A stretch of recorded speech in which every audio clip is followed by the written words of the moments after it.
Today, I want to follow up on a previous video where I talked about 3 common blind spots in leadership.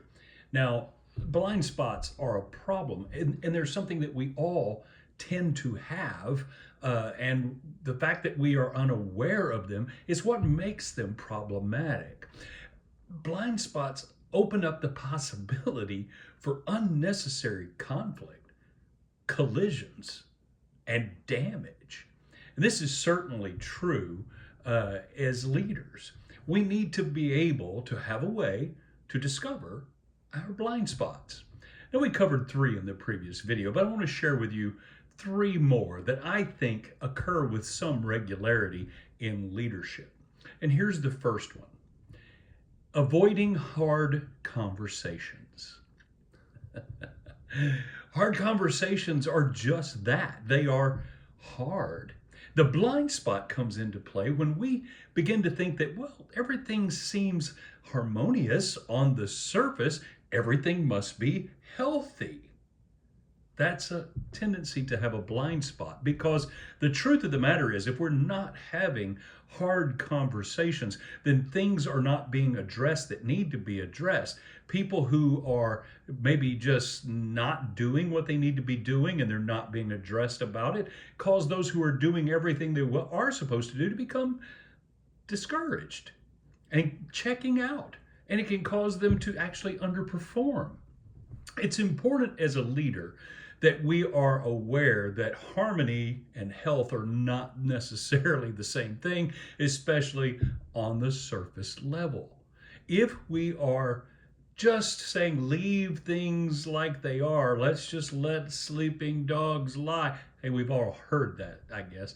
But the reality is, as a leader, we need to address the issues that are issues. And those do sometimes present us with a need for hard conversations. One of our blind spots that we must be able to address is the avoidance of those things, convincing ourselves all is well. Now, things can be going well, but as a general rule, issues are going to arise, and hard conversations are just part of leadership.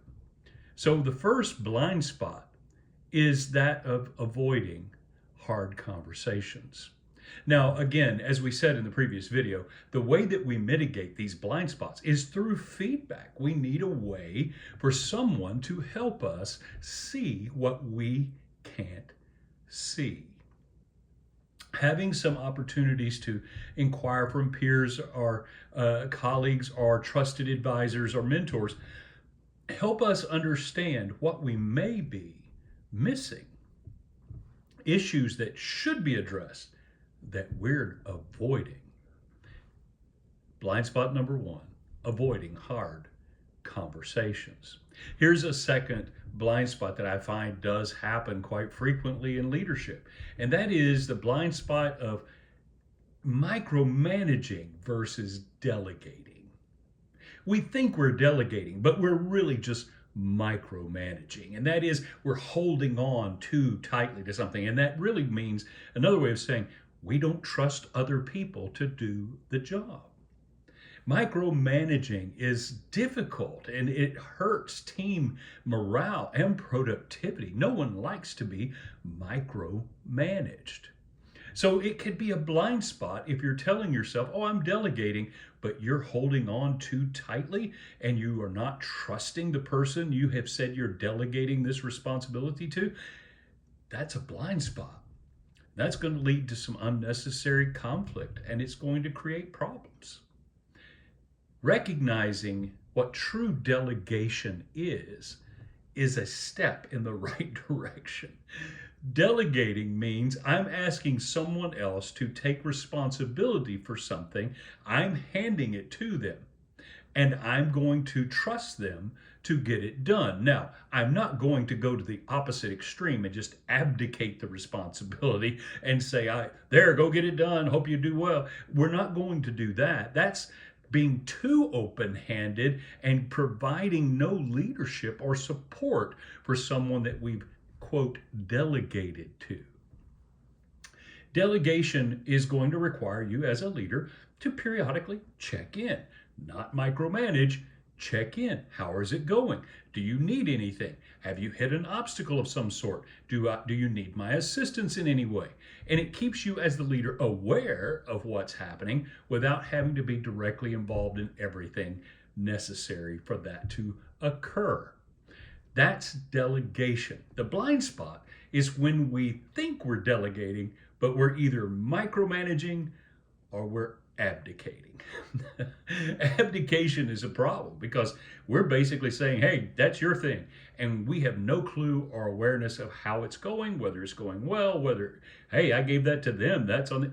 As the leader, you need to stay in touch. So regular check-ins are necessary.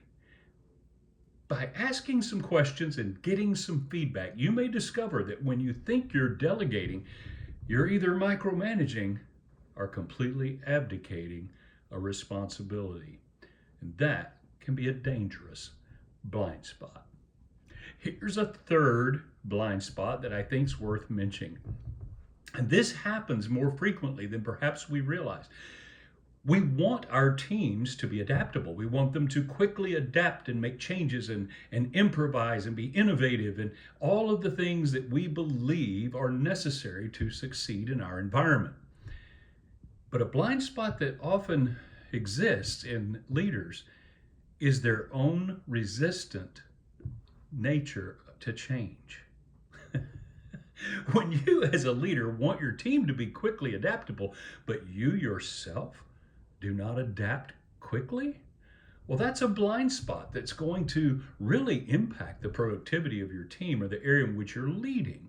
It's important that if you expect others to be adaptable, that you yourself are able to adapt. This blind spot, and that is that personal resistance to change yourself when you want everyone else to change based on the information being given, that blind spot can create a lot of damage. I think it's important for you to do some self-evaluating, get some input from some other people. How quickly do you adapt? How are you with change? How do you handle change? Because leadership flows from the top down. If you struggle with change, but yet you expect everyone else to just make changes quickly, that's going to undermine the morale of your team. It's going to make the culture weird. And that blind spot where you don't realize you're expecting something that you yourself will not do, you can be blindsided when your team struggles with your leadership. Again, with all blind spots, they're called that for a reason. We don't see them. So how can we see what we can't see? We need people who we trust, who can give us feedback. We need to ask for that feedback and contend for it so that we can accurately see what is out of our normal view.